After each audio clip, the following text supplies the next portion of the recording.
Hi, everybody. Welcome to Mental Health Matters on Saturday night, 9 p.m. Eastern. Unless you're watching, you know that replay thing. So thanks for watching the replay thing.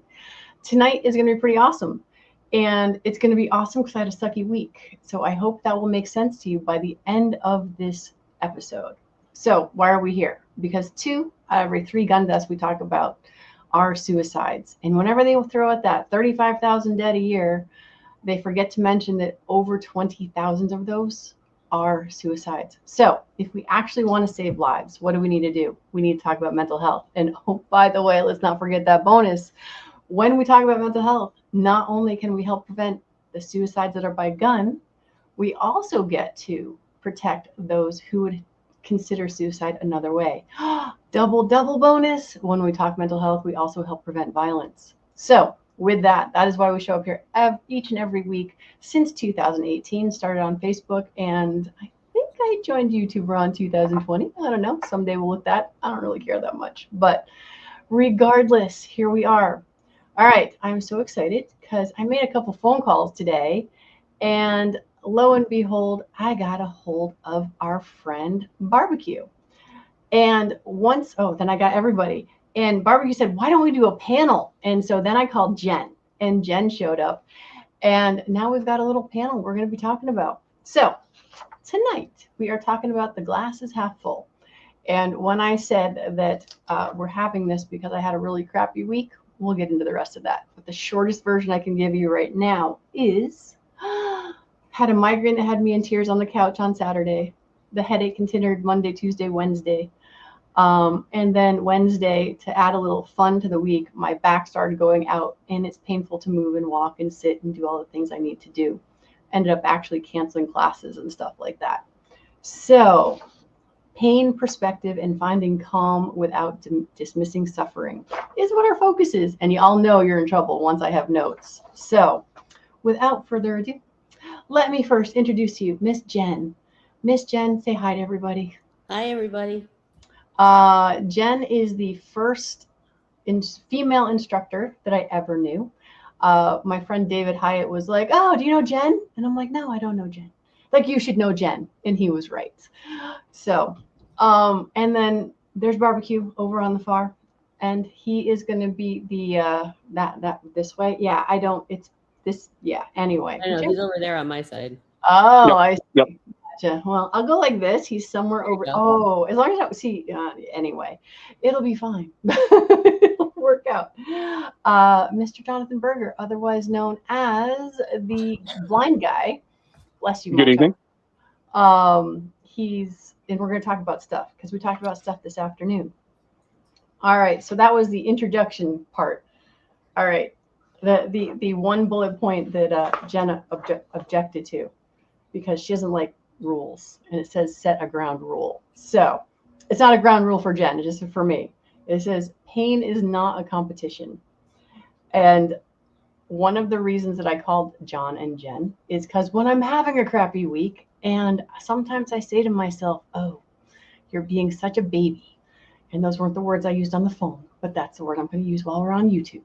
So John and Jen are 2 of the people that I admire for getting through adversity in physical challenges. And both of them slap me around like I should be slapped around. And they're gentle and kind all at the same time. So we're not here to talk about, oh, just pretend it goes away and everything is fine. We're just going to have a conversation about challenges in life and why the glass really is usually half full, and why we're just so damn lucky to even have a glass. So, Miss Jen, would you say hi to everybody and give them a little bit of information about you and your little projects, little things that you do? So, sure. First of all, I'm going to apologize in advance for I'm getting over a cold, and I've got this throat thing still, and I'm coughing. So I apologize for that in advance. About me, I don't know. I'm moved to South Carolina from Connecticut about 10 years ago and have not looked back. Love you guys. Miss you. Come see me. I'm not going to visit you. You did that once or twice since you've been gone? Yeah, once or twice. It's mostly for like weddings, funerals kind of thing. But yeah. I think all the single people are married and all the dead people are dead. So that's people rather. So that's it. I'm done. You guys can come see me. Good. The weather's better here anyway, except for this week. Yeah. 2 to 3 inches of ice, you said, right? Yeah, it was gross. We got sleet, and then they piled freezing rain on top of sleet, and we got they're saying 4 to 8 inches of snow this weekend. So go South Carolina. It's been years since we've had weather like this, so I guess we're due. Gotcha. But anyway, so we moved here about 10 years ago. Best view of Connecticut was my rearview mirror. Love it here. Fit right in with the local wonderful people. Just absolutely wonderful culture, people, food, all of the things. We moved to 40, I think we bought 48 acres with a house on it. And then we bought 80 acres without a house on it next door. And then we bought, so anyway, we ended up with 100 or 312 acres and 2 houses and a wedding venue. Yeah, her little project is a wedding venue, folks. Right. 3 houses in a wedding venue. On things. We're hoping we can catch some like corporate stuff and, family reunions and stuff like that too. It's not just weddings. It's everything. It's a beautiful piece of property. And I'm enjoying it. So I don't know. What else do you want to know? Well, and the thing that people can't see right now is Jen is doing all of this from her wheelchair. And so this is one of the things that, what? That's true too. I forgot about that part. No. It's okay. They don't have to. So I'm just letting you know, it's like, so she cracks me up for so many reasons, but one of them is her little business is a wedding venue. And she's just like so amazingly takes everything with grace and stride and from her wheelchair, because how old were you when you got MS? I got diagnosed when I was 20. Okay. And then when did it start actually impacting your life on a regular basis? When I was about 30. Okay.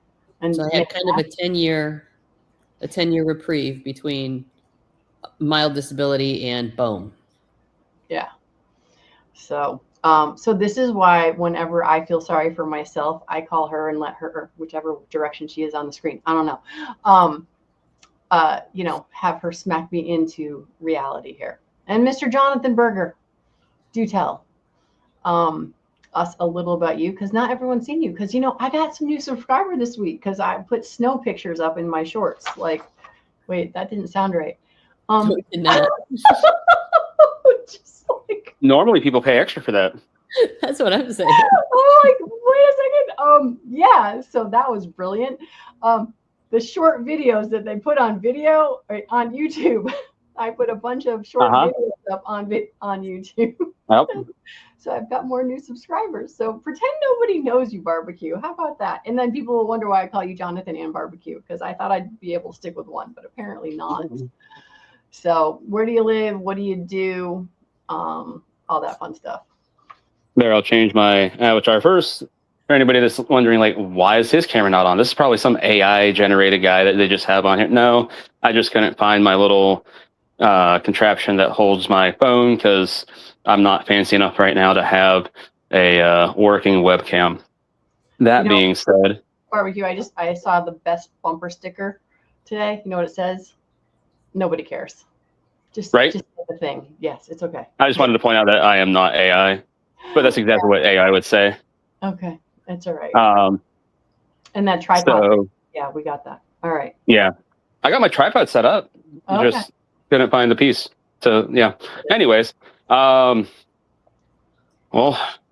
I am a single father of 3.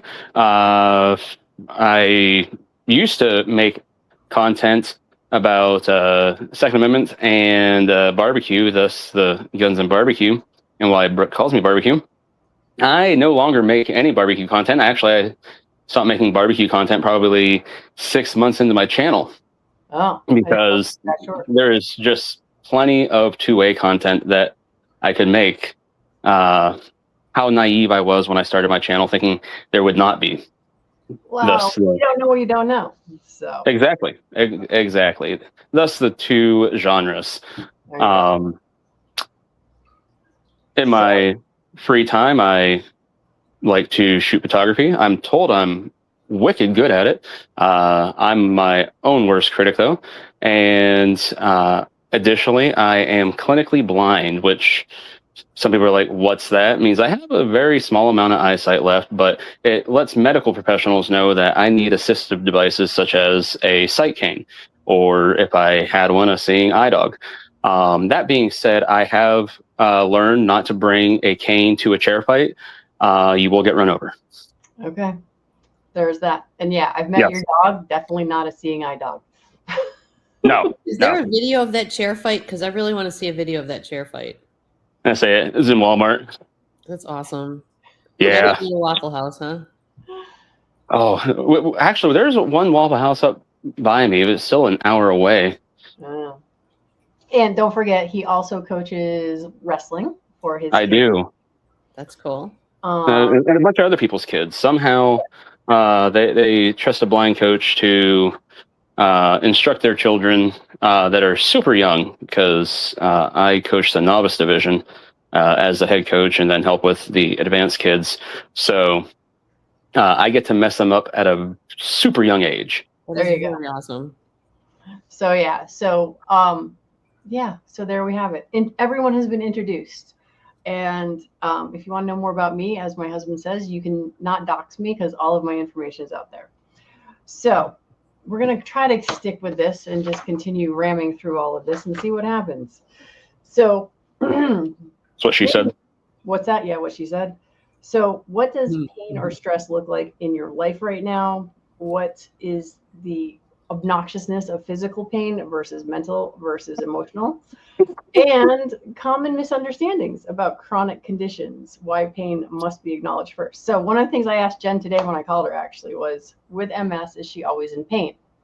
At which point she told me no, but she also told me why. So you want to tell the rest of them, since I already know? So pain is very often part of MS. For a lucky few of us, it's not as, I mean, it's chronic, but they have that, that thing at the hospital, the scale 0 to 10, your pain scale. Mine is usually around a 1 or a 2. And sometimes when I'm super lucky, it's a 0. But I also have a great pain management program that includes some medications and, that kind of thing. So stretching programs, all of the things that wheelchair people need to stay kind of limber and not tighten up and cramp up and all that stuff.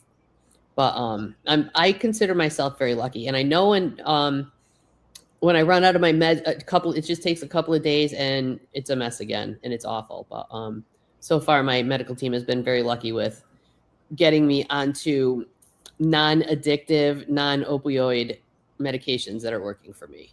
Oh, dude, I cannot imagine you on actual like opioids and stuff. That would be not the Jen I know. That's awesome until it isn't. Yeah. I don't know. Barbecue, because he muted himself. I'm thinking the dog started barking with the kids. No, I'm here. I just didn't want to have any background interference. So I've actually never asked you this, Barbecue. Is like, do you have any pain because of the brain tumor that made you blind, or not so much?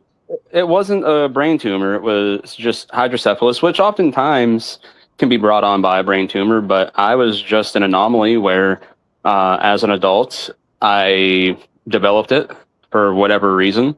But with that,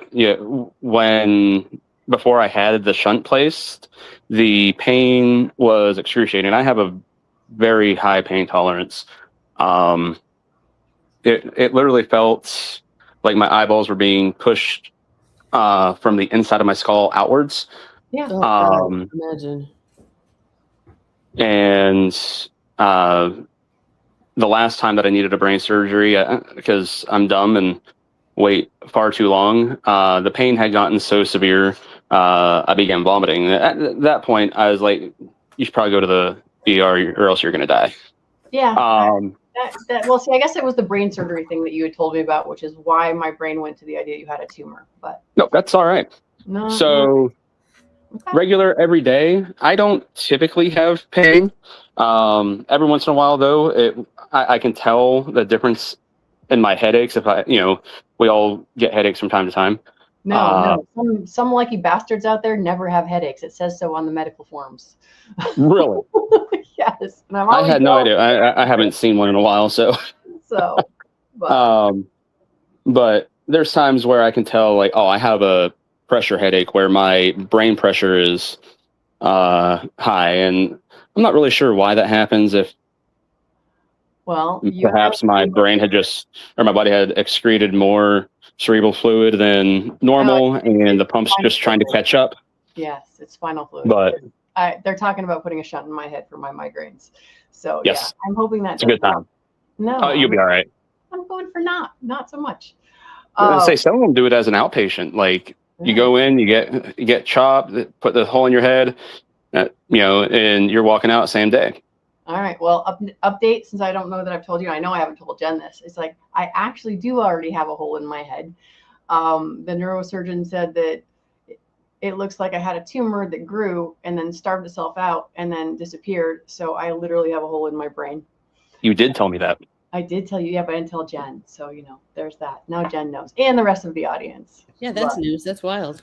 Yeah. There's another YouTuber that I told you to contact because he was dealing with something similar not long ago. So, all right. When your brain tumor is anorexic, I don't. Yeah, that's a new thing. Nice. Yeah, I guess because it's called an empty cella, and I don't know what size it is. I don't know if I have a pinhole in my brain or if I have like a nugget or whatever. But it was the migraines are just painful and suffering, and I'd been in the hospital twice in 2 months for them because I couldn't get over them.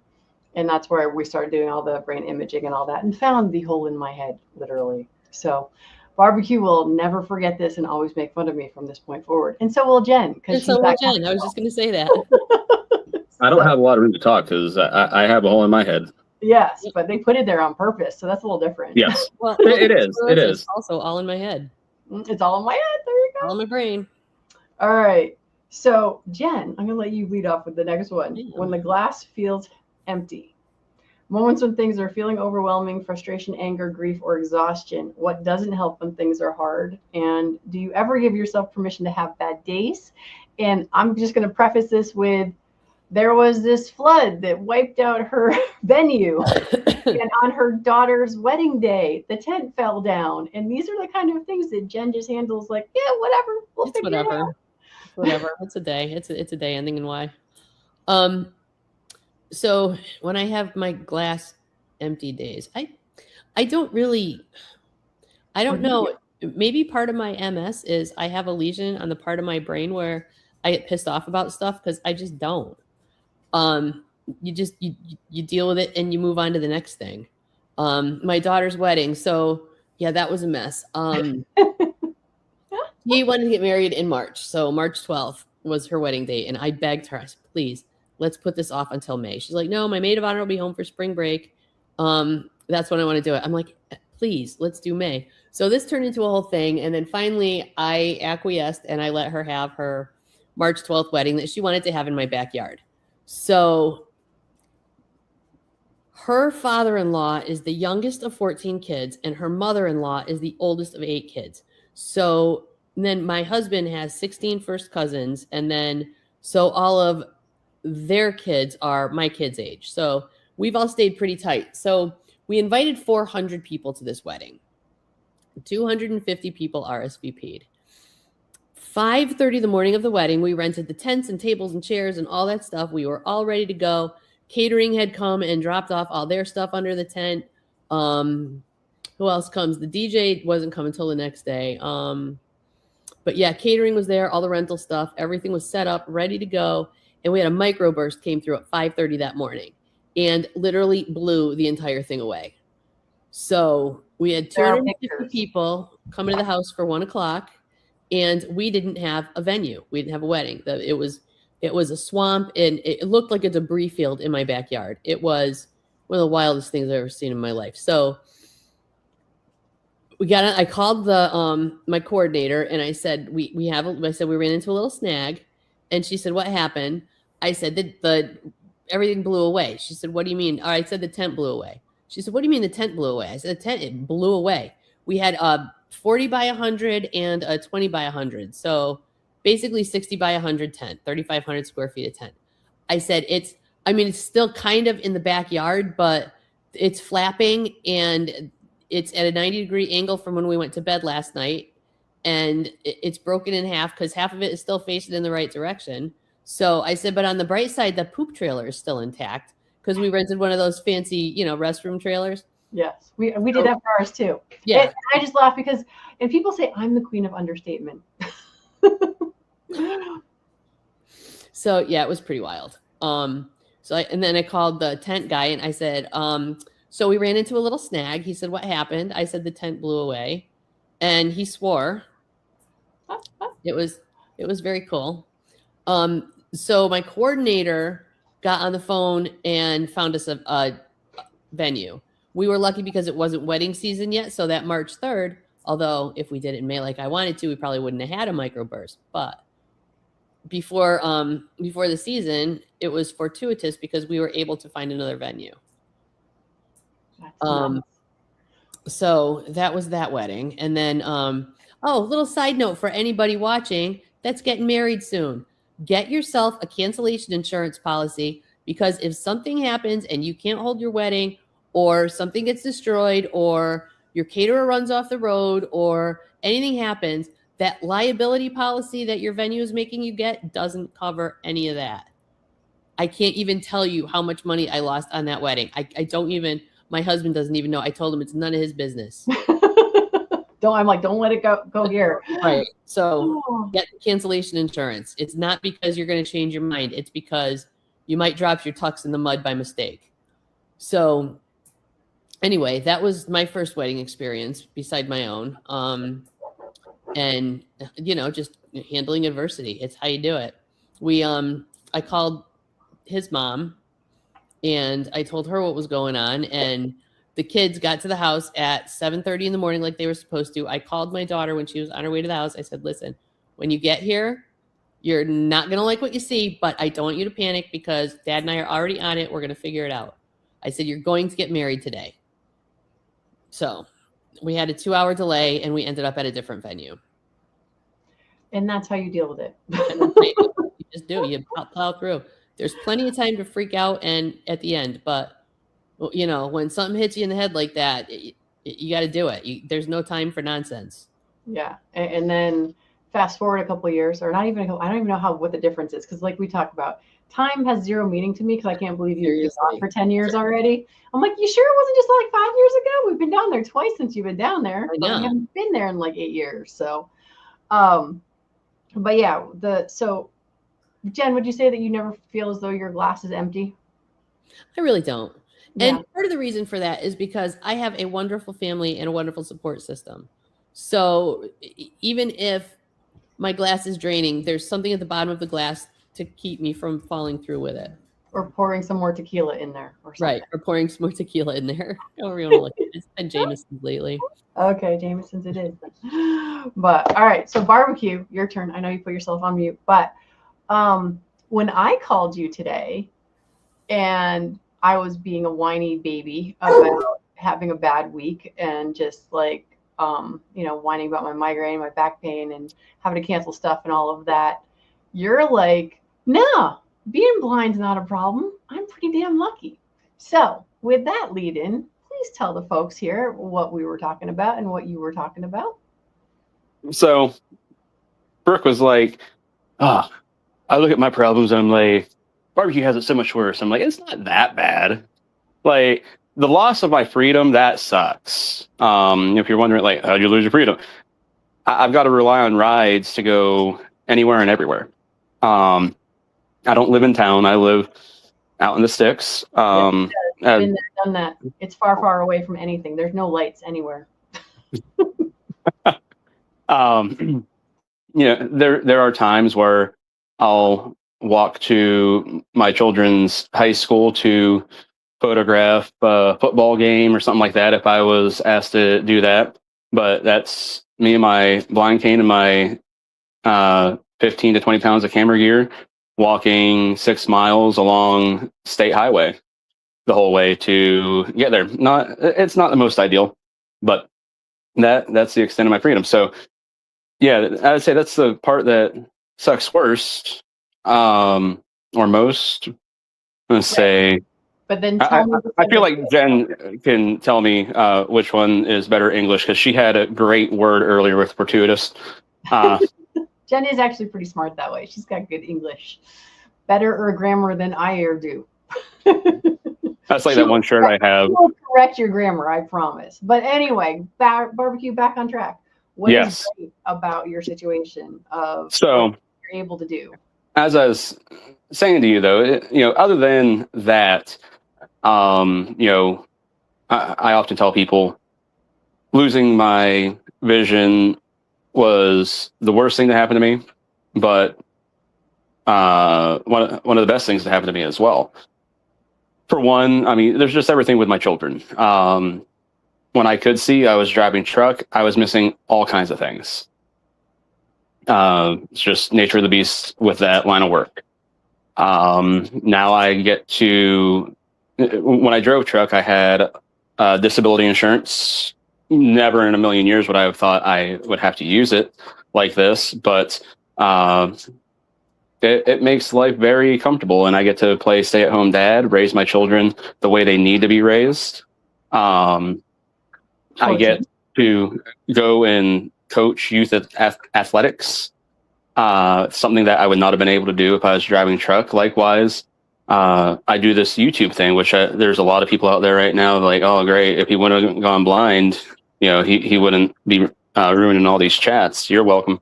No, because here's the thing, and this is true, is if you didn't do the YouTube stuff, we would not be here on YouTube talking about this, because you and G-Webs dragged me into YouTube. We might have. There are other ripple effects of not just pissing people off, which you're very good at. But no, there are other things. I don't even try to be good at it. It's a gift. It's a gift. Absolutely. You're just good at it. I am. Awesome. Comes natural. But so with that, there's other things. Like if I was driving truck, I would have never gotten into photography. I always wanted to, but it was something that I thought was cost prohibitive. It just wasn't really in the cards for me. Plus I was spending money on other things like motorcycles. So once you get rid of that hobby, you free up some capital. And ironically, though, photography gave me the gift of sight back, at least while I'm looking through the camera. So that's very cool. So, all right. Reframing without gaslighting is the next little bullet point that it says here. And underneath it says, what's half full actually means to each person. Holding two truths at once. This sucks and I'm still here. Perspective versus denial. So I'm going to go back to the first one about setting the ground rule. Pain is not a competition. So I will find myself, and I got another friend, Liesl, who I'm sorry that I didn't think to call her onto the panel, because she does bonk me over the head anytime I compare my pain to anybody else's, because nobody else has your pain and nobody else is feeling what you're feeling. And it's just like, when I make the mistake of comparing myself to Jen or John, then it's just stupid on my part, honestly, is because whatever your pain is your pain. And if it brings tears to your eyes, it brings tears to your eye. It's okay. The two truths of it sucks, but I'm still here. There is that as well, because like Jonathan was just talking about, he's here to take care of his kids now, all because he had the lovely opportunity to go blind, or legally blind. So lots of things suck, but I know the quote story I talk about all the time is when my little sister was killed in a car accident. And I say, well, what's good about this? And people are like, what did you just say? I'm like, yeah, dude, when you lose a child, when you lose a sister, when you lose a family member, it's like, yeah, it sucks. Everybody knows it sucks, but what is the good that you can find in this? So that's kind of, this sucks, but I'm still here, because you get to decide what it means. And Toby has been gone for 18 years now. And Jen's going to go give her husband a kiss right now, because her husband just walked in. So if you see a little head come in and, smush her face, it's really her husband. She's not being attacked or anything. So, perspective versus denial. It's like my other favorite thing is this too shall pass, right? It's like I have had a shit physical week without a doubt. It's made me tired. It's made me cranky. I actually took a nap for like an hour today because I just couldn't take it anymore. And my body's like, you're done now. And that's after that nap is when I call John and Jen. So yeah. All right. Barbecue. I'll make you go first this time. What is Hackable? What are the two truths? This sucks. I'm still here. And perspective versus denial. Give us a couple words on that. You got 3 minutes to do a soliloquy. You say perspective versus denial? Yeah. So like this sucks, but I'm still here. Like that sort of stuff. Well, so for me, anymore, a lot of times it's just to do things in spite. You say it's not a competition. I look at it at everything. Everything is a competition for me. Yeah, I got it. Yep. And with that, I guess on the disability front, we could say it's more like golf. You want the low score. Like you don't want to be like, oh, I broke my foot this day and I broke the other foot that day, and I can't use crutches either because I fell and broke it. Like that really sucks and it really piles up. But so for those that don't know, back in 2020, I did have a 72-hour mental health stay. I checked myself in because I needed to get help with a demon that was beating me. And the funny thing was, when I had told the psychologist, whichever it was, what was going on, they said, that's not fair. You can't, blame X, Y, or Z. And I was like, you don't understand. When the only time I get like this is when X, Y, or Z is occurring. So I was like, that's why I was like, I'm looking for tools to beat that. And while I was there was a counselor that had come into my room the one night, and he would just go around talking to people. Pretty sure it's just what he was paid to do. And he had said to me, have you ever just thought about leaving? And my immediate answer was, I can't leave my kids behind. Not with their mother. And it, like with that, no, you're fine. It had dawned on me though, like, hold on, if I make a permanent decision for, a temporary problem, like that's still leaving them. And so then after that, not reading through the words, we are talking about actually committing suicide and leaving this plane of existence, not leaving the institution he was at. Because we want to dance around saying the actual words like suicide, and there's lots of things. But I didn't want to get your stream yanked. I know, but I'll say it for you. That's why if I get it yanked, it's all my fault. But they usually don't do it when it's not live. They only yank me when it's live. Oh, really? Yeah. Learn something new every day. So much. Mm-hmm. So there you go. Yes, but so at that point, it was like, oh, I can't let her keep beating me. And it's not just metaphorically; it was quite literal also. But as like, I can't allow these things to keep happening. I gotta find a way. And spite is a hell of a motivation. I've got to say. Anger too, pissed offness. All of those things are definitely fuel to fire that can be used in a creative way that can be beneficial in the end. Yes. You're still here and you did not check out, so good job. But, all right, Miss Jen, finding an oasis of calm. I figured this should be your question. My life is always so calm.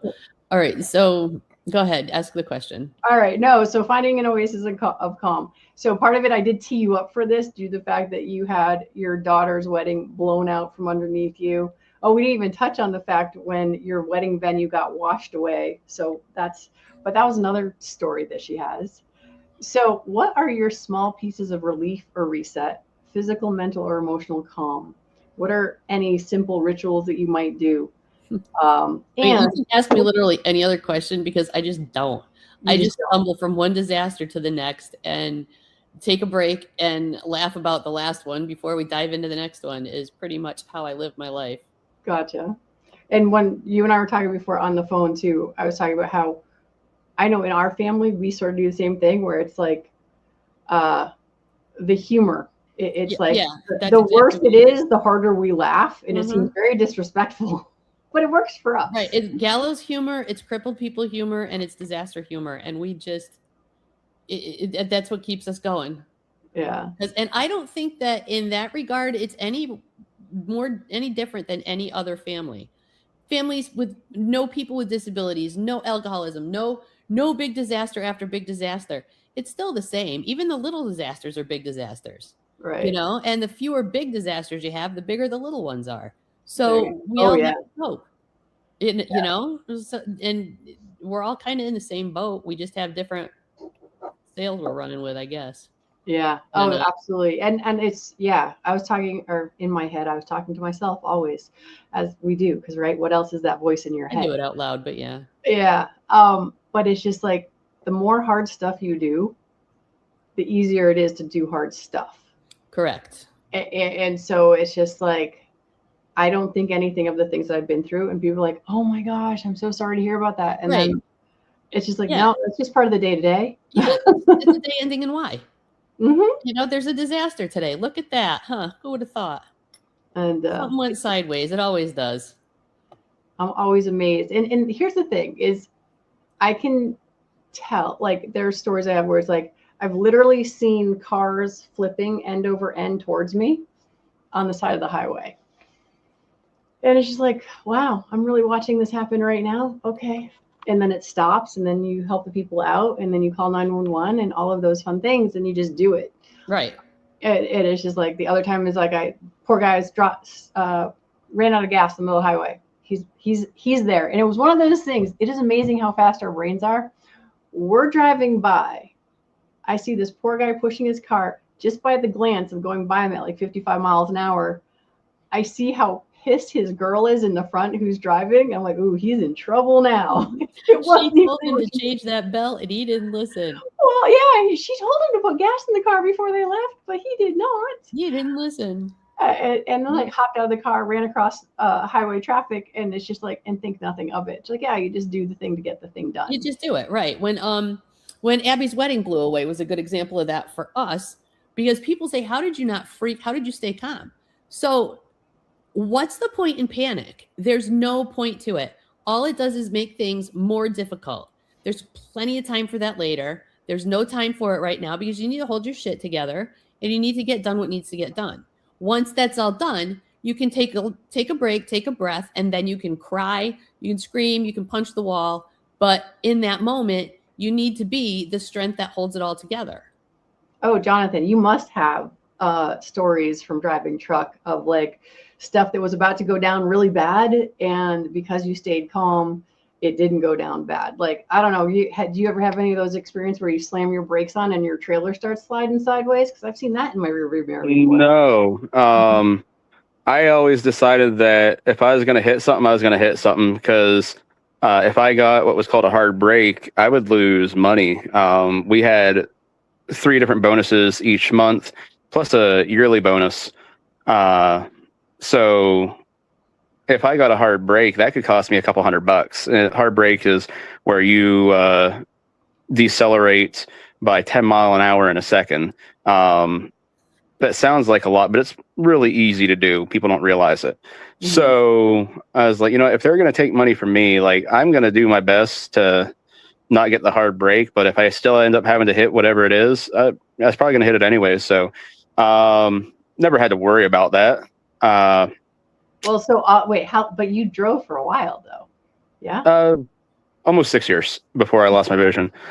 There was one time on 64 in West Virginia, I noticed this glow in the dark, and I'm like, what is going on up there? And as I'm getting closer, I was like, I think that truck's on fire. And So as I get close enough to it, I was like, oh no, that truck's definitely on fire. So I pulled off to the side of the highway because technically there is a law that says if you are the first vehicle driving past something like that, you're supposed to pull over and see if any assistance needed, stuff like that. And no trucks are pulling over. And I was like, well, I've got a fire extinguisher on board because by law you have to. And I went walking down the interstate to him, and the guys were like, get back, it's gonna blow. And I'm like, I don't think so. So I start dumping my fire extinguisher, and they're like, it's gonna blow, we got all these guns and ammo in the truck. And by this time there's two other guys that had come over, and they were dumping their fire extinguishers from their trucks on it too. And when they said that, apparently we all really loved guns because we were like, where? They're like, they're in the cab behind the seat. So we just start ripping out gun cases as quick as we could. And a couple of them were the old shotgun cases that were leather. And I got this terrible burn on my hand because of it. So that was fun. And then they actually offered me one of the shotguns. I was like, that's all right. I don't know exactly what the laws would be on that. Because I was a little naive then.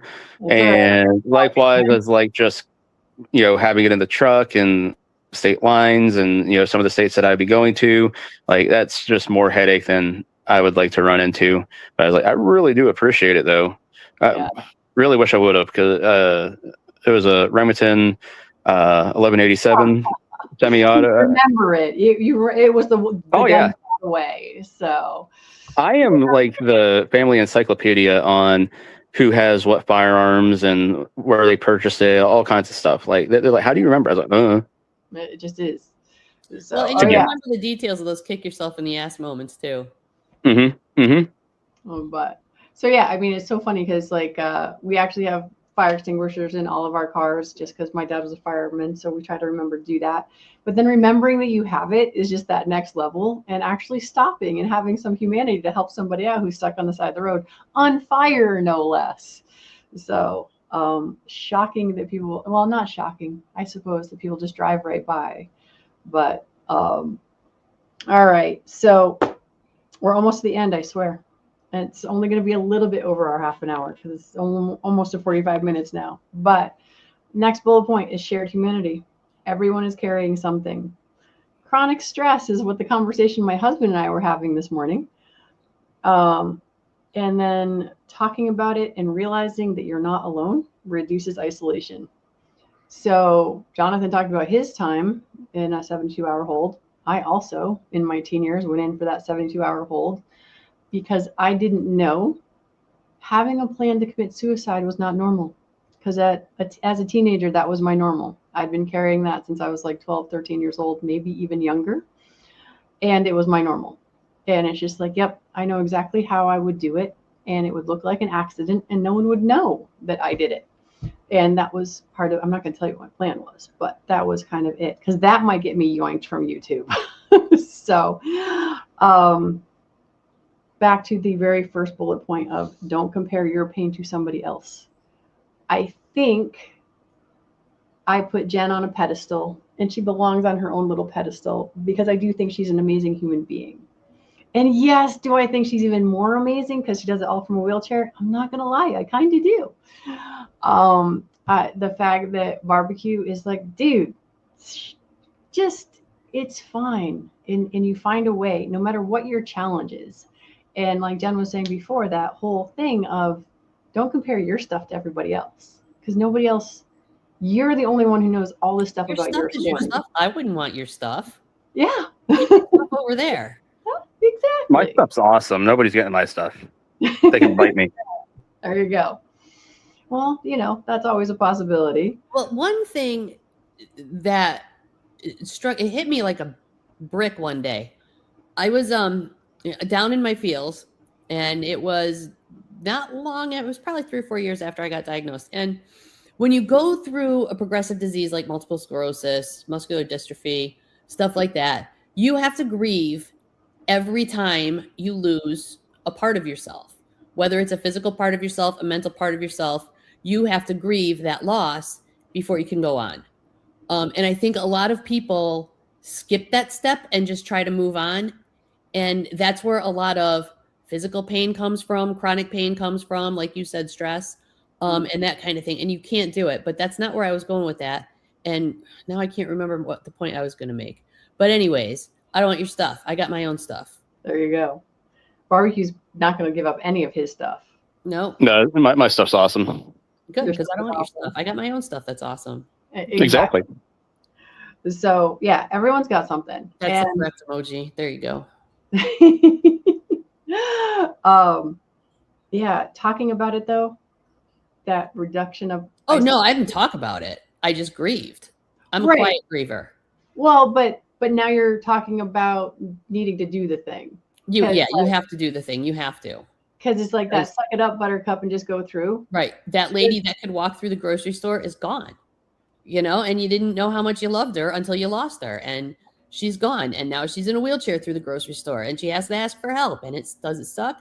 Yeah, it sucks. But on the other hand, so here's the half full part of the glass. On the other hand, I get to talk to cool people at the grocery store that I would never talk to if I didn't need help. I've made some friends that way, you know, and they're a very enriching part of my life now. And if I didn't need that Knorr's soup egg at the top shelf in the soup department, I wouldn't have met that lady, you know? So here we are. There it is. All right. What do you like talking about, barbecue? That helps reduce your stress? Like, I mean, I don't know if this is going to sound patronizing or not, but is there like a blind dude photography group anywhere to help you get through the lack of isolation thing? Great name for your business though. Blind Guy Photography. Appreciate it. No, I don't do a whole lot of talking. Every once in a while, like Brooke will be unfortunate enough to call me and she'd be like, "How's your life?" And I'll be like, and I just kind of unload. But other than that, and I know when I say this, Brooke will be like, "You can always call me." I get it, but there's also still that feeling of being a burden, or like nobody wants to hear this, et cetera, et cetera. So I don't do a whole lot of talking. I just deal with things as they come. I try and stay busy. I like to say that idle mind is a dangerous mind. So if I'm staying busy, whether it's editing photos, taking photos, going out doing yard work, whatever it is to keep my mind occupied, I'm good. And then if all else fails, take a nap. There you go. Yeah, I find if I'm overwhelmed, taking a nap usually helps. The reduction of isolation. I will say going to group therapy when I needed it was great to realize I'm not alone.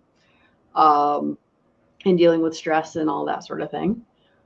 And closing takeaways, it says, is what we're up to at 50 minutes here. One thing that helps on hard days. Jen never has hard days, so this one's up to you and me, barbecue.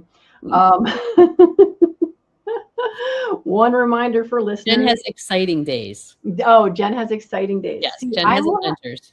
I have challenging moments in my day. And that is one of my favorite things that I got, I think, from Dean Graziosi. It's like, you stub your toe, it hurts, you want to yell and scream, go ahead.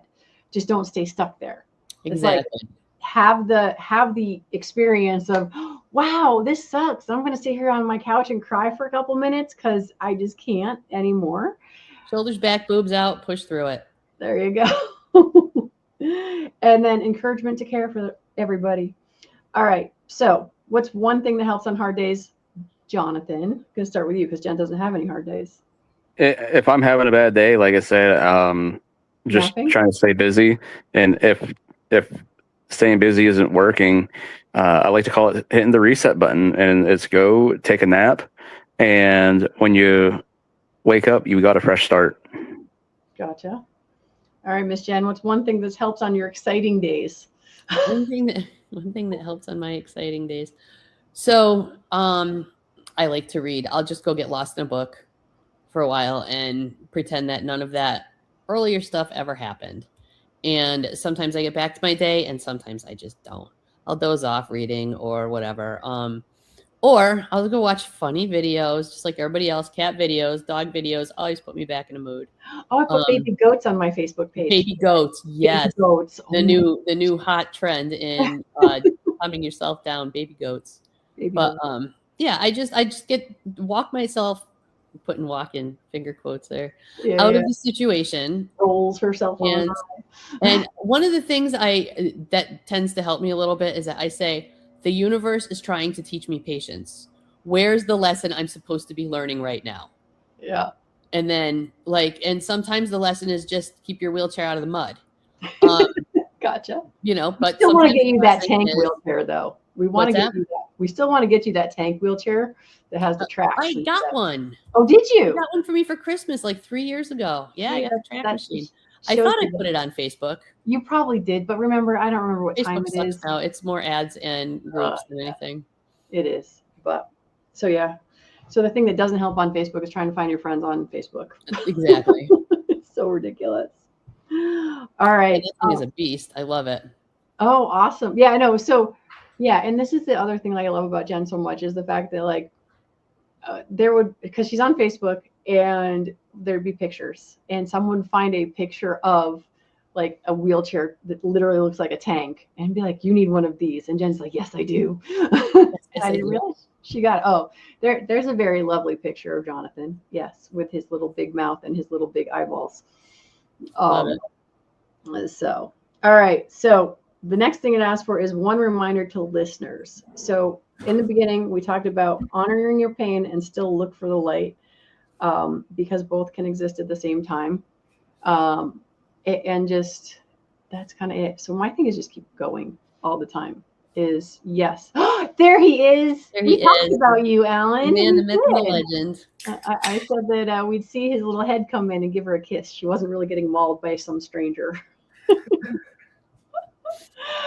But all right, so hard days we talked about, reminder for listeners, encouragement. I don't know. I guess that's kind of it for today.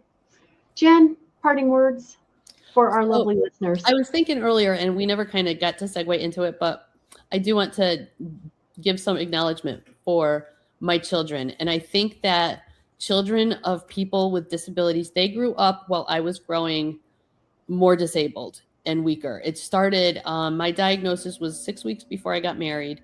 And I started going downhill pretty quickly right after my daughter was born. She's 23 now. So they got to experience life with a mom who was in a rapid physical decline. And I think that one of the things I'm grateful for what it's the same thing that Barbecue said before, that my children are more compassionate, more understanding, and I want to say more patient and a little more intolerant of nonsense. I think because of the way they grew up, and because I didn't tolerate nonsense from myself. I would do the grieving, then I would get mad because that's part of the process, push through it, and then come out better on the other side. And they watched that growing up, and that's how they handle things. And when people don't have something like that, and they're just some kind of adversity, be it whatever, just something that makes you have to push through it, they don't know how. And I think it makes them less compassionate for other people, if that makes any sense. I think that parents with disabilities have a really distinct advantage to raise really wonderful people. That makes sense. Absolutely. Because like you said, you get to meet more people because you actually ask for help. Correct. And a lot of us folks forget to ask for help. Mm-hmm. Because, we can do it. We can, we should, so we must. And I do laugh at myself because sometimes my back is so bad, I'm on a little scooter in the grocery store, or my knee is messed up. So I'm on a little scooter in the grocery store, and I can still get up and grab stuff for myself though. But it's just, compassion is learned through trial and error. Oh, it's the baby egg. Right. That for people who don't know, if you take a baby bird and help them out of their shell, you'll actually have killed them, because they must struggle in order to build the muscles and their cardio, honestly, to get themselves out. If you don't give them the opportunity to struggle and have challenges, you literally kill them. Mm-hmm. So on that lovely note, Jonathan, what's your one thing that helps on, or reminder for listeners and encouragement and all of that? Always play the "What's this rag smell like" game with your children. The answer is always chloroform. The answer is always chloroform. Does this smell like chloroform to you? Yeah. So just for the backstory on that comment, just for the listeners who don't have the rest of it, when I called Jonathan, I'm like, what time are we going to do this get together? Because this was his idea. He's like, well, I don't know. The kids, maybe, I don't know. They're going, they're coming. We're not sure. He's like, but I can always play the game of what's this rag smell like? And I had never heard of this game before. And then he told you the rest of the punchline there. So, all right. Well, that is what we've got. This means that y'all are still going to be able to get to Hillbilly's next show coming up at the top of the hour. And we're going to close out at just about 8 minutes or so. Pain, number one, don't compare it to others. Your pain is yours. You got to figure out how to deal with your pain. It's nobody else's to deal with. 2, you can have bad moments. Don't have bad days or weeks. And I started with that. I'm like, I've had a crap week. And I'm like, no, I really haven't. Like Jen, I have amazing family. And I know Barbecue does too. His mom and dad drive him all over the place, and the kids for wrestling and that sort of stuff. Family matters. Family matters a lot to make life a little bit better. And amazing friends like this lovely little panel, wherever they are. Because to me, they're over here. But if you say you're over there, I don't know. Yeah, that's it. Reach out to everybody. Call, say hi. And DJ is not here. He's probably in the chat, whichever way the chat is, whatever you're looking at. And he will say, like, subscribe, all that fun stuff, and to new viewers. And now Jonathan's going straight to the moon. So on that note, if you didn't notice his, oh wait, here, I'm going to make him bigger just because he changed himself to an astronaut, because why not? All right, my friends, you all have a spectacular, wonderful rest of your, oh, now we're going wrestling dinosaur. All right. I don't know. T-Rex arms too small. I got all kinds of these. Okay. I see that. I don't know how to change any of that. All right. With that, for real, we are out as far as I know. And I think the outro will play. Goodbye.